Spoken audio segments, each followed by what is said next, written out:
Hello, ladies and gentlemen. My name is Jack. I'm the owner of Silent Politics. If you have any question, just ask me on YouTube, Facebook, Twitter, maybe Instagram too. I also add a blog in my channel as well. So if you have any interest, just ask there too. Yes, old Myanmar story. Ever since the military coup that occurred in 1st February 2021, people's uprising is on the move. Many are demanding the general to completely out from the internal affairs of civilian government, releasing their leader Aung San Suu Kyi and President Win Myint.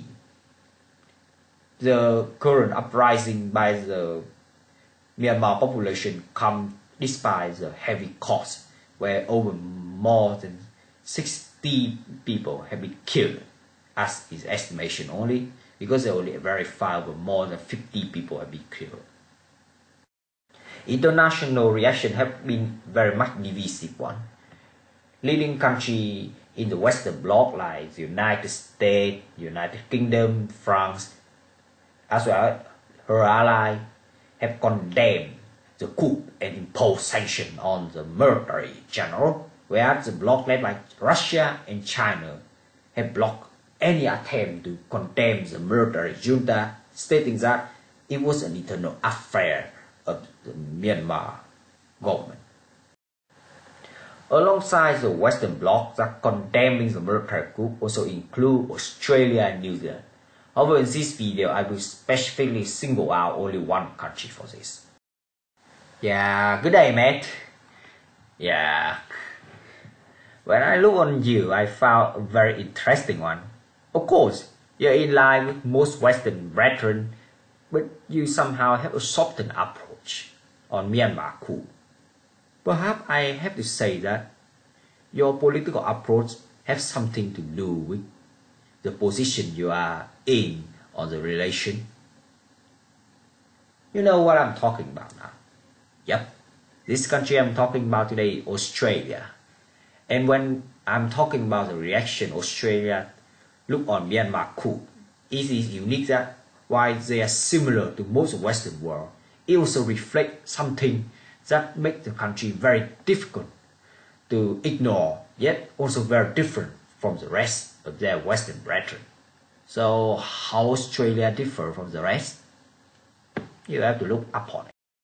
Australia was first began to be colonized by the British in 1783 when the Brits dispatched a fleet that containing a group of prisoners from Britain and Ireland to what would be known as Australia. However, it took over 5 years before these prisoners finally head into the penal colony of New South Wales, which would become the starting point of the eventual colonization and subsequent establishment of a new nation.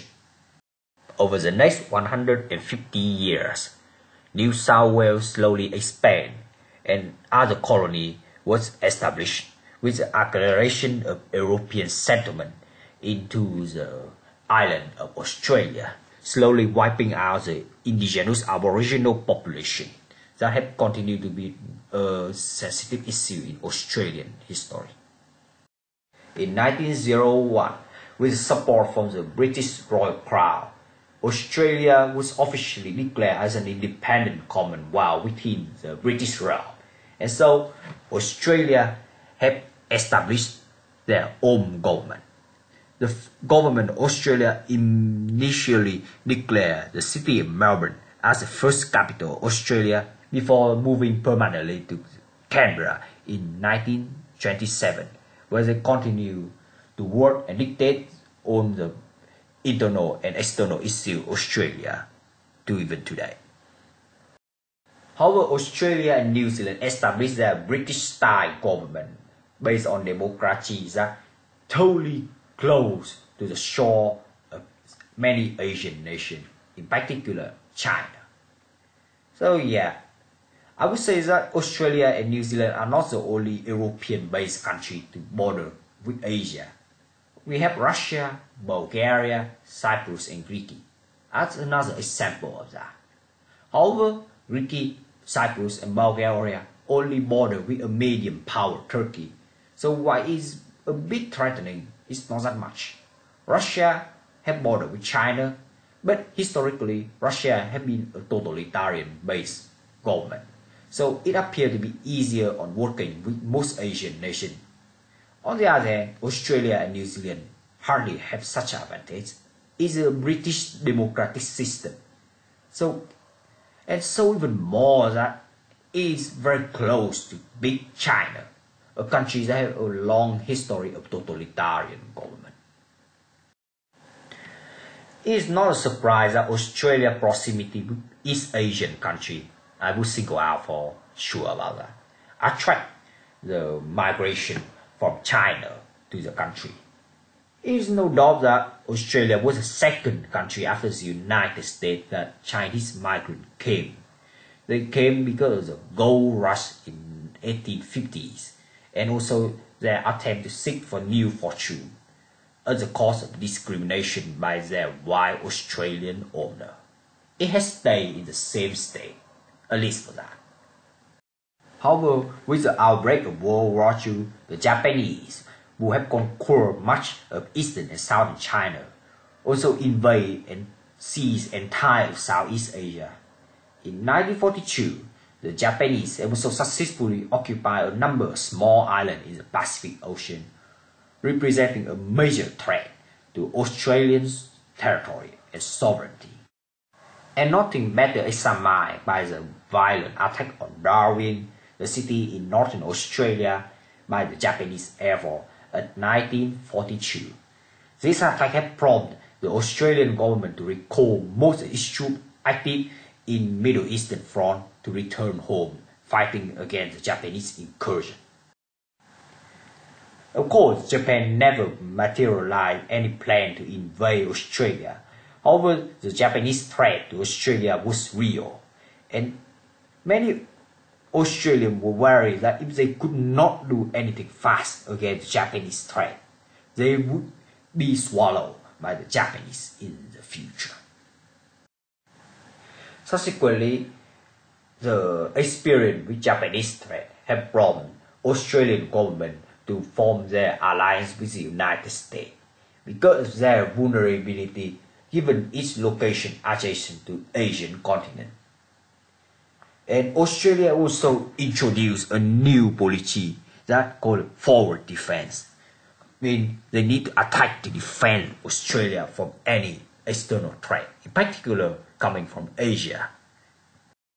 And nothing better is summarized that policy by how Australia participated in the Korean War and then the Vietnam War, where Australian troops fought with a distinction. Australia also support Indonesia to invade the eastern part of the Timor Islands that eventually will become the future independent East Timor. Australian support for Indonesia was rooted from the fear of communism, especially after the end of the Vietnam War, though it was heavily criticized for Australia turning blind over Indonesia atrocity to the local population and the death of 5 Australian journalists by the hand of the Indonesian army. Australia's adjacent to Asian continent have also been the reason for the introduction of White Australia policy that had been enforced since early 20th century, with the aim to reduce Asian migration and encouraging more European and at least some kind of Latin American migration to Australia, because the Australian population, mostly white at that time, believing that the Asians are destroying the job and competitivity of Australian people. This is why Australia policy have a demoralizing effect. It openly discriminates the Asian population in the country. The government of Australia slowly began to dismantle that, but it was not until the government of Harold Holt and later Gough Whitlam that finally the White Australia policy was officially abolished in 1970s.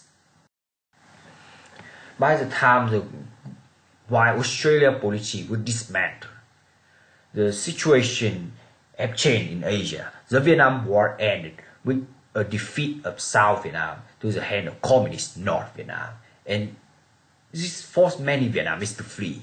The Vietnamese refugees were the first group of Asian refugees to arrive to Australia ever since the dismantling of white Australia policy. This experience with the Vietnamese refugees have shaped greatly the Australian population ever since. The success of Vietnamese integration to Australia despite disadvantages have encouraged further Asian migrants to come to Australia to seek for their future there. By 2000s, Asian migrants have become the largest migrant group to Australia, surpassing the old European migrants, mostly coming from the Balkans and Eastern European countries. Likewise, Australia also found profit on trading with Asia, as Asia is home of many emerging powerful economies. For instance, with China, the trade between Australia and China alone constitutes over 1.3% of Australia's total trade with the other nations. Australia can also take advantage by signing a number of free trade treaties with Japan, South Korea, China, and the other Asian countries to gain more access to these nations for their attempt to diversify the economy. Yet again, Australia's proximity with Asia reminds the Aussies that even though they can build benefit from making trade and relations with the rest of Asia, talking about politics is not always an easy task. Currently in Asia, there are only 5 genuine democracies that belong to the countries of Japan, South Korea, India, Taiwan, and Indonesia. So to be fair, by far India and Indonesia are hardly perfect comparing to that of Taiwan, Japan, and South Korea. You may also include Israel into the list of Asian democracies. However, due to the European-centric nature of describing Middle Easterners as not Asian, I think it will be a bit difficult to categorize if whatever Israel is an Asian country or not, and so most of the rest of West Asian nations. So, on the other hand, Big Brother is watching you. Yeah, that's how we are talking about most of Asian nations. Let's remember this.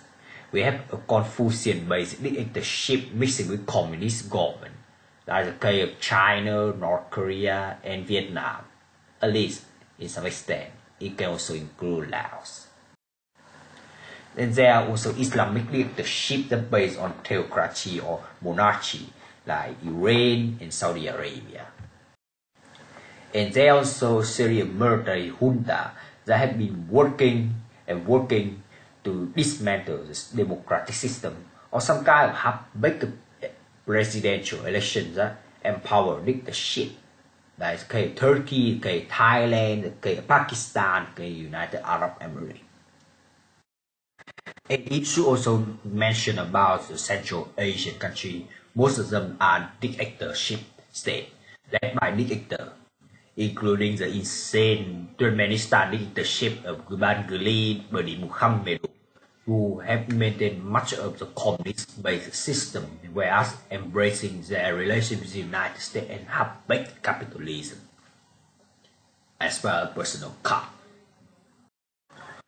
Because of their adjacent with Asia and the continent's long history of totalitarian government, it makes sense for Australia to develop their diplomacy carefully and cautiously.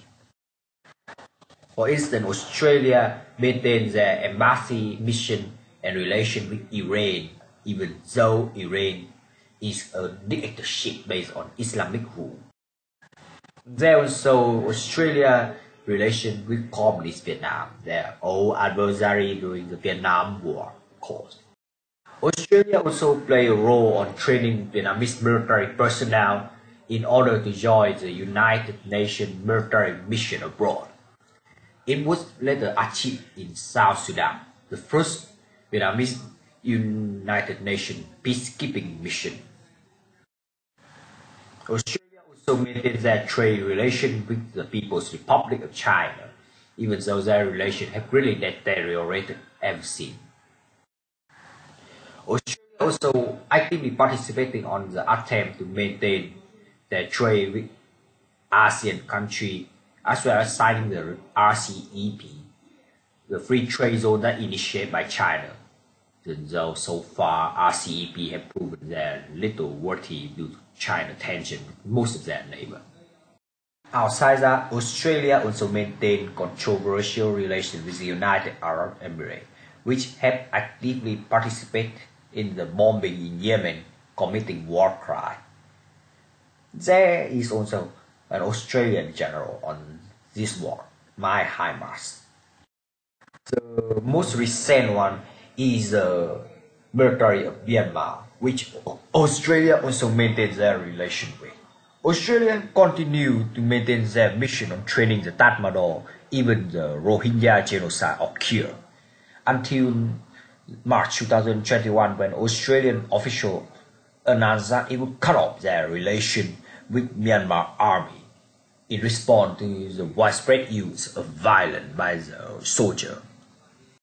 Likewise, Australia also need to maintain their traditional relation with its ally, as for the result of lacking trust on the Asian actor. This is an example by how Australia maintains their relationship with the United States as well with Japan and South Korea. Australia also keep up their relation with India, of course, and Australia alongside the United States, India and Japan form the Quad, a coalition of foreign nations like these, to monitor the activity from hostile force, in particular aiming against China. So yeah, Australia's close geographical relation with many Asian nations provide Australia a relative advantage that not many Western countries can obtain from, and this proved to be very fruitful for them. Of course, like they can diversify trade with many Asian countries, such as with the ASEAN, for example. Australia can also participate in military missions across Asia in a much easier scale than the other Western allies. Notably, they are doing so in Afghanistan, where Australia frequently trains the Afghan army alongside with their NATO friend to fight against the Taliban. Australia can also have access to participate in multinational sport, such as in soccer, or you can say a football if you are not from America, Australia, Canada. Also, given the rise of Asia in international state, with the establishment of many big economies like China, India, Japan, South Korea, Australia gets the most benefit by joining in dialogue with many Asian countries, as well as the economic boost between Australia and Asia. They can also use this opportunity to boost tourism, which is still not completely exploited in a very rich Australia.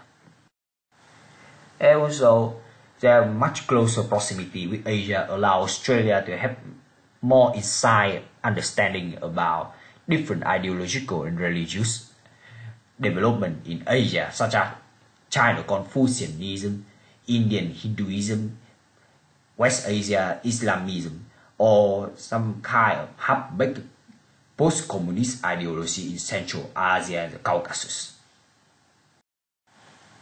But still again and again, Australia's relation with Asia is not always rosy. Outside the advantage, its proximity with Asia is also a disadvantage. I have to repeat that again. This has been examined by how the Japanese advance almost threatened Australia during the World War II, or recently Chinese episode on Australia, and in smaller scale New Zealand. The relation between Australia and China have suffered a huge downturn because of COVID-19 inquiry and subsequent Chinese-Australian trade war that China has been imposing tariffs against Australian products. This also come at the same time that Chinese threat to Australia become increasingly real, to a point that national security law for foreign investors have been passed by the Australian Parliament. There is also a growing worry about Australian nationals being detained in various Asian nations as a form of hostage diplomacy, usually by totalitarian authoritarian government, to pressure Australia to comply with some of their demands.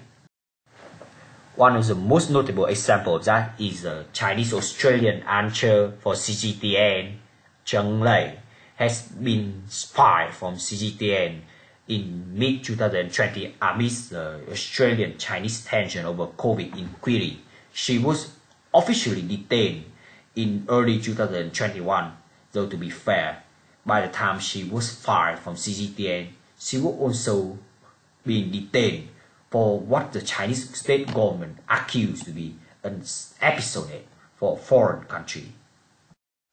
This is also the same concern to Australian nationals in another particular country, Iran, the country in West Asia and share a quite strong relation with China. One of the first case of Australian nationals being detained in contemporary era is the case of Iranian-Australian academic Myanmar Hosseini Jabosi. She was detained by the Iranian authority in mid-2019 on the accusation charge that she was an espionage for a foreign nation. She was released also the same year aftermath, but she is not clear to be permitted leaving Iran. In 2020, another Australian academic have also been imprisoned. The dual British-Australian academic Kelly Moore-Gilbert. She is a cousin of Julian Assange and was detained by the Iranian government on the charge that, similar to Myanmar, being an espionage for another nation. She was released on bail in late 2020. The most recent one is Sean Turnell, an Australian economist and political advisor to the former civilian leader, the de facto Aung San Suu Kyi in Myanmar. When the military coup occurred in February 2021, Sean Turnell himself was also imprisoned alongside with Aung San Suu Kyi, the President Win Myint, and other civilian leader.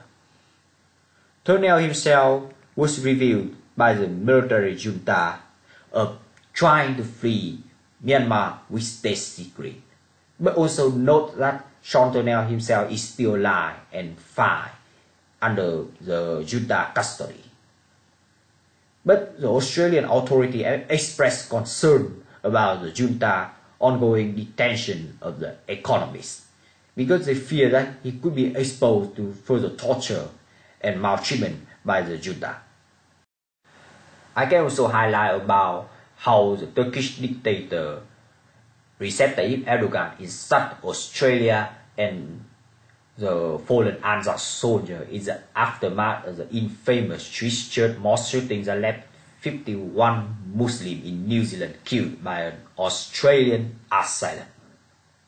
The way how Erdogan insulted Australia and his refusal to apologize for the war, highlighting how Asian society can also be adversely affected. And if you still think Turkey is not an Asian country, you have to remember that Turkey is part of the MENA Asia, effectively making the country an Asian nation. Also, we have to take the fact that there is a long history of anti-Asian sentiment among Australian population.